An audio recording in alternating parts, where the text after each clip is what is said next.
तो मैं प्रीतम एक बार फिर से आपके अपने YouTube चैनल प्रीतम जीएस में आपका स्वागत है। टॉपिक वाइज श्रृंखला के अंतर्गत आज का सब्जेक्ट है बायोलॉजी। बायोलॉजी सब्जेक्ट के अंतर्गत आज का टॉपिक है कोशिका विज्ञान यानी कि साइटोलॉजी। साइटोलॉजी से संबंधित जो भी महत्वपूर्ण प्रश्न है उसका मैं फास्ट डिस्कशन करवाऊंगा ताकि आने वाली सभी प्रतियोगी परीक्षाओं में आपको काफ़ी लाभ मिल सके। तो मैं सीधे आपको टॉपिक पर लिए चलता हूँ। सेट 1 का पहला प्रश्न दिया हुआ है कि सेल नाम किस जीव वैज्ञानिक ने सर्वप्रथम दिया था। सेल यानी कि फ्लेमिंग, ल्यूएनहॉक, रॉबर्ट हुक और ब्राउन। ये रॉबर्ट हुक ने कोशिका शब्द का पहली बार नाम दिया था। तो एक का सही उत्तर हो जाएगा ऑप्शन सी। प्रश्न 2 में दिया है कौन सी रचना जंतु कोशिका को वनस्पति कोशिका से विभेदित करती है। ए में राइबोसोम, माइटोकॉन्ड्रिया, सेंट्रोमियर और सेंट्रियोल। डी में सेंट्रियोल। तो ये 2 का सही उत्तर हो जाएगा आपको सेंट्रियोल, ऑप्शन डी। प्रश्न 3 में कोशिका में राइबोसोम की अनुपस्थिति में निम्न में से कौन सा कार्य संपादित नहीं होगा। श्वसन, उत्सर्जन, प्रोटीन संश्लेषण और डी में दिया कार्बोहाइड्रेट संश्लेषण। तो 3 का हो जाएगा सही उत्तर ऑप्शन सी, प्रोटीन संश्लेषण। राइबोसोम कोशिका में जो राइबोसोम की अनुपस्थिति में निम्न में से कौन सा कार्य नहीं होगा, तो प्रोटीन संश्लेषण नहीं होगा। प्रोटीन संश्लेषण का काम कौन करता है, तो राइबोसोम करता है। प्रश्न 4 में दिया हो कि यदि माइटोकॉन्ड्रिया काम करना बंद कर दे तो कोशिका में निम्न में से कौन सा कार्य नहीं होगा। भोजन का अपकरण, भोजन का ऑक्सीकरण, भोजन का पाचन और डी में दिया भोजन का अपशोषण। तो सही उत्तर हो जाएगा भोजन का ऑक्सीकरण। प्रश्न 5 में दिया कोशिका का ऊर्जा गृह किसे कहा जाता है। गोल्जी काय को, न्यूक्लियस को, माइटोकॉन्ड्रिया या राइबोसोम को। तो ये माइटोकॉन्ड्रिया को कहा जाता है कोशिका का ऊर्जा गृह, पावर हाउस ऑफ सेल। प्रश्न 6 में दिया है कि निम्नलिखित में से कौन सा सबसे बड़ा कोशिकांग है। गुणसूत्र, माइटोकॉन्ड्रिया, प्लास्टिड या गोल्जी काय। सबसे बड़ा गुणसूत्र कौन है, सबसे बड़ा गुणसूत्र आपको प्लास्टिड है, ऑप्शन सी। प्रश्न 7 में दिया है कि कोशिका में प्रोटीन संश्लेषण कहाँ होता है। गोल्जी काय में, राइबोसोम में, माइटोकॉन्ड्रिया में या सेंट्रोसोम में। तो कोशिका में प्रोटीन का संश्लेषण हो जाता है आपको राइबोसोम यानी कि ऑप्शन बी। प्रश्न 8 में दिया कि पादप कोशिकाओं का सबसे बाहरी आवरण क्या कहलाता है। कोशिका झिल्ली, कोशिका भित्ति, टोनोप्लास्ट या अंतःप्रद्रवी जालिका। कोशिका भित्ति कहलाता है। पादप कोशिका में जैसे पेड़ होता है तो पेड़ का जो ट्री का जो साइड वाला भाग जो होता है इसको कहते हैं, क्या कहते हैं, कोशिका भित्ति, ऑप्शन बी।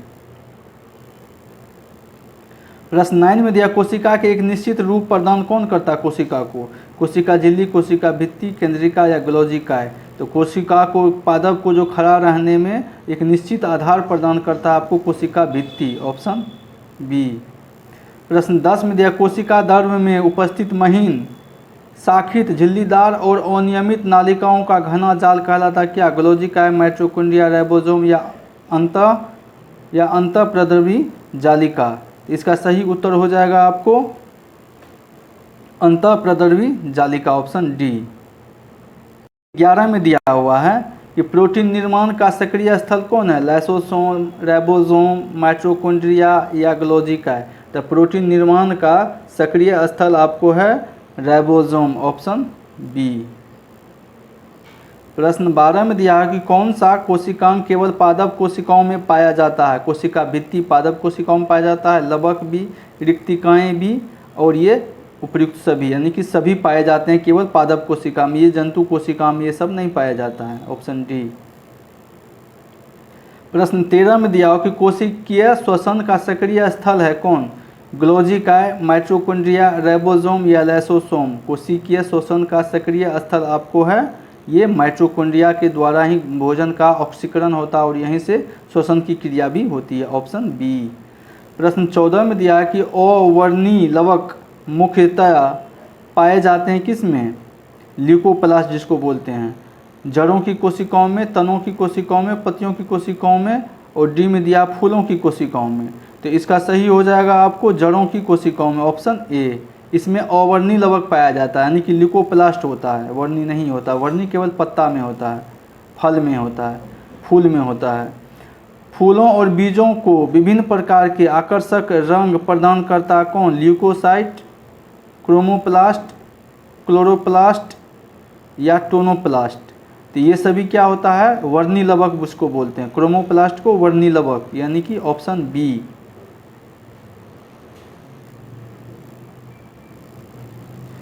प्रश्न 16 में दिया है कि पत्तियों को हरा रंग प्रदान करता कौन? Chromoplast, chloroplast, leucoplast, tonoplast. ये क्लोरोप्लास्ट के कारण पत्ता का हरा रंग होता है, ब्लड का लाल रंग होता है हीमोग्लोबिन के कारण। तो सही उत्तर होगा ऑप्शन बी। प्रश्न 17 में दिया कोशिका की आत्महत्या की थैली कहलाता कौन? लाइसोसोम, राइबोसोम, न्यूक्लियस या ग्लोजिकाय। कोशिका की आत्महत्या की थैली कहलाता है लाइसोसोम को, ऑप्शन ए। प्रश्न 18 में दिया है कि लाइसोसोम में पाया जाने वाला वह एंजाइम जिनमें जीव द्रव्य को घुला देने या नष्ट कर देने का क्षमता होता कहलाता क्या? सेल सेप, साइटोप्लाज्म। सी में दिया कि न्यूक्लियोप्लाज्म। डी में दिया हाइड्रोलाइटिक एंजाइम। ये हाइड्रोलाइटिक एंजाइम जो है यही क्या करता है कि कोशिकाओं को, सेल को जो है पचा देता है, घुला देता है। तो ऑप्शन डी। प्रश्न 19 में दिया कि 80% से अधिक सेल कोशिकाओं में पाया जाने वाला पदार्थ कौन है? प्रोटीन, चर्बी, खनिज या जल। जल की मात्रा 80% से अधिक होता है, ये ऑप्शन इसका डी हो जाएगा। प्रश्न 20 में दिया हुआ है कि निम्नलिखित में से किसने यह मूल अवधारणा प्रस्तुत की थी कि सभी जीव कोशिकाओं के बने हुए? 1 में पास्चर, 2 में स्लाइडर और 3 में रॉबर्ट हुक और 4 में टी स्वान। ये स्लाइडर और स्वान ही दिया था कोशिका क्या कि सभी जीव जो कोशिकाओं के बने होते हैं। तो ये 2 और 4 हो जाएगा, 2 और 4, ऑप्शन डी। इस प्रकार के से सेट 1 का हमने 1 से लेकर 20 प्रश्नों का फटाफट रिवीजन करवाया और इसका एक्यूरेसी साथ साथ में आपको मिलेगा। तो मैं आपको अब सेट 2 पर लिए चलता हूँ। 2 का पहला प्रश्न दिया हुआ कि पादप कोशिका और पशु कोशिका में अंतर पाया जाता है। क्या पाया जाता है? क्लोरोप्लास्ट, कोशिका भित्ति, कोशिका कला और केंद्रिका नाभिक। तो ये दोनों में क्या अंतर पाया जाता है आपको? कोशिका भित्ति, ऑप्शन बी। प्रश्न 2 में दिया हुआ है कि ग्लोजी काय का प्रमुख कार्य क्या है? श्वसन, कोशिका विभाजन शुरू करना, सी में पाचक रस उत्पन्न करना, डी में स्रावी। इसका काम है ग्लोजी काय का काम स्रावी करना, ऑप्शन डी। प्रश्न 3 में दिया है कि निम्नलिखित में से कौन सा कोशिकांग डीएनए रखता है? सेंट्रियोल, ग्लोजी काय, लाइसोसोम और माइटोकॉन्ड्रिया। डीएनए माइटोकॉन्ड्रिया में रहता है, ऑप्शन डी।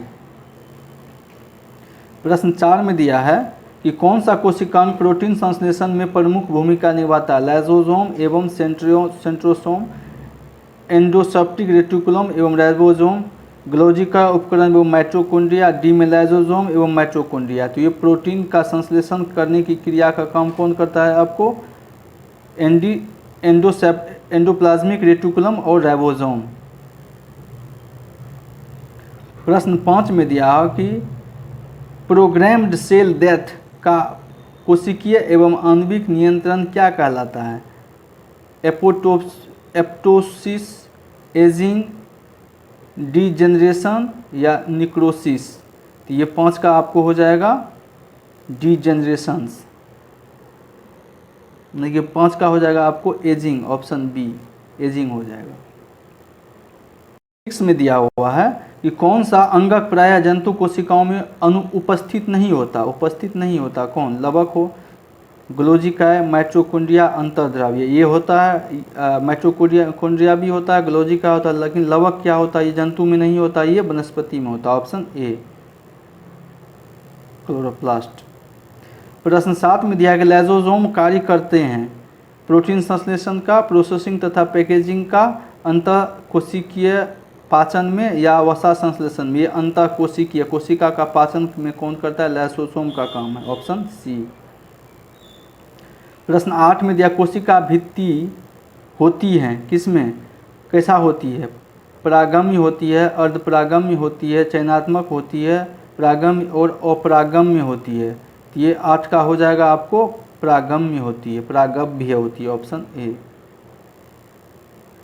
प्रश्न 9 में माइटोकॉन्ड्रिया का भीतरी वलन कहलाता क्या? क्रिस्टी, ऑक्सीसोज्म, मैट्रिक्स या माइक्रोसोम्स। ये 9 का हो जाएगा आपको ये क्रिस्टी, ऑप्शन ए। प्रश्न 10 में दिया माइटोकॉन्ड्रिया किस में अनुपस्थित होता है? किस में? देखो, ईस्ट में, कवक, जीवाणु या हरित शैवाल में। तो ये जीवाणु में अनुपस्थित रहता है माइटोकॉन्ड्रिया। प्रश्न 11 में दिया हो कि जीव द्रव्य प्रोटोप्लाज्म शब्द का प्रयोग सर्वप्रथम किसने किया था? डार्विन ने, पुरकिंजे, जॉन रे या हैचिसन। ये पुरकिंजे ने जीव द्रव्य का सबसे पहले प्रयोग किया था, सर्वप्रथम प्रयोग किया था शब्द का। जीव द्रव्य जीवन का भौतिक आधार है, यह किसका कथन है? हेनरी का, लेमार्क, हेक्सले या ट्रेविरेनस का। ये हेक्सले ने कहा था कि जीव द्रव्य जो होता है ये क्या होता है? जीवन का भौतिक आधार होता है, ऑप्शन सी। प्रश्न 13 में डीएनए के द्विहेलिक्स प्रारूप को पहली बार किसने प्रस्तावित किया था? वाटसन, क्रिक, फिशर तथा हाल्डनी ने, लेमार्क तथा डार्विन ने, और डी में ह्यूगो डी ब्रिज ने। तो सही उत्तर हो जाएगा इसका डीएनए का डबल हेलिक्स मॉडल वाटसन एवं क्रिक ने दिया था। प्रश्न 14 में न्यूक्लियस की खोज सर्वप्रथम किसने की थी? न्यूक्लियस की खोज ल्यूवेनहॉक, स्वान, हॉफमिस्टर, ब्राउन। न्यूक्लियस की खोज सर्वप्रथम आपको ब्राउन ने दिया था, option D, Robert brown. Question 15 का दिया हुआ कि कोशिका की क्रियात्मक गतिविधियां नियंत्रित होती हैं किसके? केंद्रिका द्वारा, माइटोकॉन्ड्रिया द्वारा, जीव द्रव्य द्वारा, केंद्रक द्वारा। ये केंद्रक द्वारा कोशिका का नियंत्रण किया जाता है, ऑप्शन डी। प्रश्न 16 में दिया गुणसूत्र यानी कि क्रोमोसोम शब्द प्रदान किया किसने? हॉफमिस्टर, वाल्डेयर, सूटन, वैगनर ने। किसने किया था? तो 16 का ये हो जाएगा आपको वाल्डेयर ने किया था, ऑप्शन बी। प्रश्न 17 में दिया कि अंतःप्रद्रव्य जालिक ER की खोज किसने किया था? सूटन ने, पार्टनर ने, वाटसन ने या रॉबर्ट्स ने। ये 17 का हो जाएगा अपने पोर्टर ने, 17 का ऑप्शन बी, पोर्टर ने खोज किया था अंतःप्रद्रव्य जालक का। प्रश्न 18 में इलेक्ट्रॉन सूक्ष्मदर्शी की खोज किसने किया? नॉल तथा रुस्का, स्लाइडेन एवं स्वान, फ्लेमिंग तथा ब्राउन, वाटसन तथा क्रिक। ये नॉल और रुस्का ने किया था इलेक्ट्रॉन सूक्ष्मदर्शी का खोज, ऑप्शन ए। प्रश्न 19 का वास्तविक केंद्रक किसमें अनुपस्थित होता है? जीवाणुओं में, शैवालों में, कवकों में, लाइकेनों में। तो ये 19 का हो जाएगा जीवाणुओं में जो होता है केंद्रक नहीं होता वास्तविक केंद्रक, ऑप्शन ए। प्रश्न 20 का सर्वाधिक संख्या में गुणसूत्र पाए जाते हैं किसमें? गन्ना में, आलू में, मनुष्य में या ओफियोग्लोसस में। ये ओफियोग्लोसस में सर्वाधिक मात्रा में गुणसूत्र होता है, ऑप्शन डी। इस प्रकार से हमने सेट 2 का 1 से लेके 20 प्रश्नों का फटाफट रिवीजन करवाया। अब मैं आपको सेट 3 पर लिए चलता हूँ। सेट 3 में दिया कोशिका का जीवित अंश जीव द्रव्य कहलाता है। यह शब्द किससे बना होता है? केवल कोशिका द्रव्य से, कोशिका द्रव्य और केंद्र द्रव्य से। सी में दिया हुआ है कि केवल केंद्रक द्रव्य से, डी में कोशिका द्रव्य, केंद्रक द्रव्य और एनी कोशिकांग से। तो सही उत्तर हो जाएगा ऑप्शन डी। प्रश्न 2 में दिया है कि कोशिकीय व आणविक जीव विज्ञान केंद्र कहाँ स्थित है? मुंबई, कोलकाता, बेंगलुरु या हैदराबाद में। ये हैदराबाद में अवस्थित है, ऑप्शन डी। प्रश्न 3 में दिया निम्नलिखित में सबसे छोटी कोशिका है किसका? माइकोप्लाज्मा, अमीबा, श्वेत रक्त कणिका या लाल रक्त कणिका। ये माइकोप्लाज्मा सबसे छोटी कोशिका है और सबसे बड़ी कोशिका शुतुरमुर्ग के और स्ट्रिच के अंडा का। प्रश्न 4 में कोशिका के बारे में निम्नलिखित में से कौन सा सही नहीं है? कोशिकाओं के आकार और अमाप विशिष्ट कार्य से संबंधित होते हैं। बी में दिया कुछ कोशिकाओं के बदलते आकार होते हैं। सी में प्रत्येक कोशिका में निष्पादन की अपनी क्षमता होती है। डी में सभी देह ऊतकों में एक ही प्रकार की कोशिकाएं विद्यमान होती हैं, ऑप्शन डी सही होगा। प्रश्न 5 में दिया है कि निम्नलिखित कोशिका अंगकों में कौन सा एक अर्धपरागम्य है? कौन? कोशिका झिल्ली, प्लाज्मा झिल्ली, कोशिका भित्ति और केंद्रक। इसका है कोशिका झिल्ली अर्धपरागम्य है, ऑप्शन ए। प्रश्न 6 में दिया निम्नलिखित पोषकों में से कौन सा एक पौधों की कोशिका का एक संरचनात्मक घटक है? मैग्नीशियम, पोटेशियम की कमी, फास्फोरस और डी में दिया है कैल्शियम। तो ये 6 का हो जाएगा आपको मैग्नीशियम, ऑप्शन ए। प्रश्न 7 में दिया है न्यूक्लियस के बाहर डीएनए कहाँ मिलता है? एक न्यूक्लियस में होता है, उसके बाहर कहाँ मिलता है? गोल्गी काय, राइबोसोम, माइटोकॉन्ड्रिया, अंतर्द्रवी जालिका में। ये माइटोकॉन्ड्रिया में मिलता है, ऑप्शन सी। प्रश्न 8 में दिया कोशिका कला वर्णात्मकतः प्रागम्य होती है क्योंकि यह वर्णित एवं जैव अणुओं से बनी होती है। बी में यह उच्चतर सांद्रता वाले क्षेत्र से निम्नतर सांद्रता वाले क्षेत्र की ओर कुछ पदार्थों का अभिगमन नहीं होने देता है। सी में जैव अणुओं का संचलन केवल विशिष्ट सांद्रता पर होता है। डी में यह कुछ अणुओं के अंदर या बाहर की ओर संचलन को कोशिका में से होने देती है जबकि अन्य अणुओं के संचलन को रोक देता है। तो सही उत्तर होगा ऑप्शन डी। प्रश्न 9 का सेल नाम किस जीव वैज्ञानिक ने सर्वप्रथम दिया था? फ्लेमिंग, ल्यूएनहॉक, रॉबर्ट हुक या ब्राउन ने? सेल कोशिका का खोज किया था रॉबर्ट ब्राउन ने, option D, sorry option C, Robert Hooke ने।